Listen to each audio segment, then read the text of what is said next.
नमस्कार. आता आपण आलो आहोत किशोर लक्ष्मण वाडकर यांच्या शेतामध्ये. इंद्रायणी भात लावलेला आहे. आत्ता एक 4 दिवसापूर्वी भाताची अशी अवस्था आहे. रासायनिक खत थोडंसुद्धा वापरलेलं नाही आहे. आता आपण महाटेक कंपनीचं महाभूवर्धन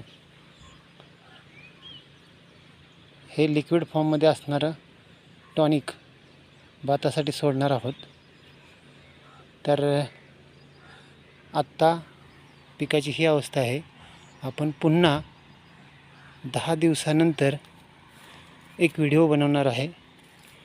बघू आपण सोडल्यानंतर काय फरक दिसतो.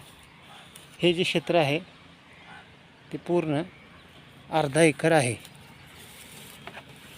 तर काय चमत्कार होतोय महाटेक भूवर्धनचा ते आपण 10 ते 12 दिवसानंतर पाहणार आहोत. आज आहे 17 जुलै. 27 किंवा 28 जुलैला आपण पुन्हा व्हिडिओ बनवणार आहोत. ओके.